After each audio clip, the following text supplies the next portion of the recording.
Hello everyone. Today I'm going to be wrapping up my October reads. I read 10 books last month.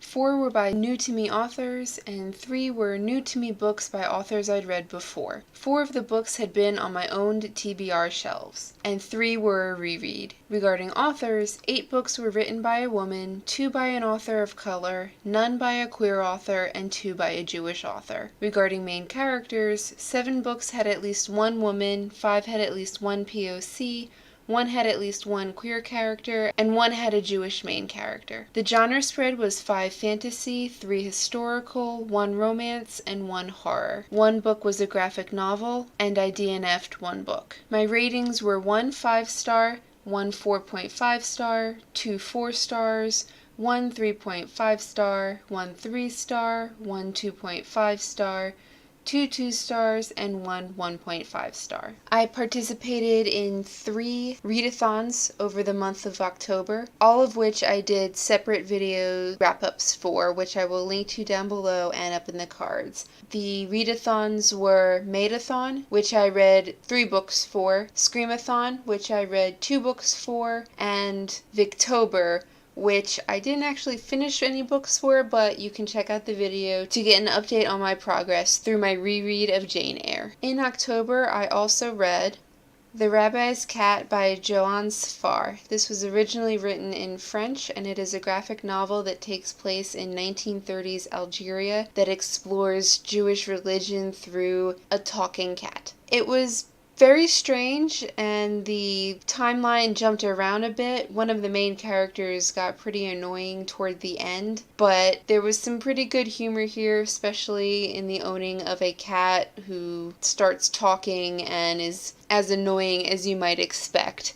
I did appreciate the way that the philosophical and religious themes were explored in this book. Next, I read The Hazelwood by Melissa Albert. I enjoyed my reading experience of this book, but every time I start to think a little bit more deeply about what happened, I realize that there's really not that much for the plot or the characters to stand on. There were individual elements that I appreciated, like the side character of Finch, who is a reading fanboy, and the way that the book handles his plotline. I also really enjoyed the way that the author created new, original dark fairy tales that were clearly influenced by traditional fairy tale elements, but were wholly their own new thing. However, all of these elements as a whole just didn't work for the kind of impact that I expected going into this book. It seemed like the book tried to be too many genres, too many things at once, and didn't succeed in any of them.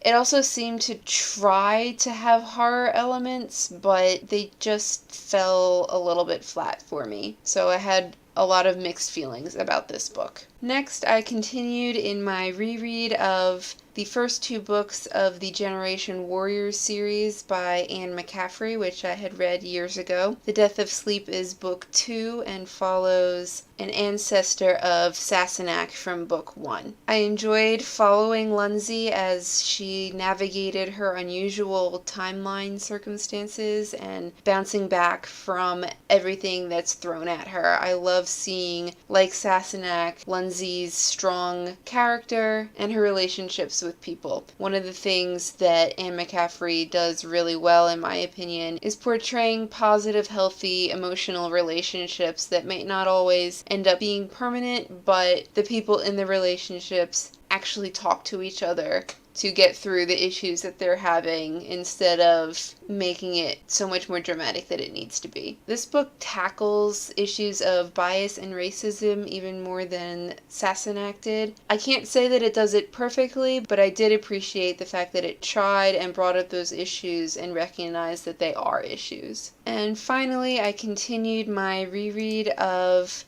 the Earthsea series by Ursula K. Le Guin. I enjoyed them pretty much just as much as I did the first time. The Farthest Shore kind of dragged in the middle a bit for me this time, but overall it offers a fantastic journey, both physically as the characters travel across the sea and thematically while exploring issues of magic and philosophy, the meaning of life and death, and so on. It's just brilliantly written. Tahanu, it's so good. It is just a feminist masterpiece. It is possibly my favorite book in the series. I did also give the second book, The Tombs of Atuan, 5 stars. But Tahanu was written many, many years after the first 3 books in this series, so you can see Le Guin's evolution as an author, and she takes these feminist issues, grabs them by the horns, and tackles them in just a brilliant way. I highly recommend getting the edition that has an afterword. I actually read the audiobook version of this book from the library that had that afterword. My physical copies don't. But listening to what Le Guin had to say about her journey writing this book and writing the series in general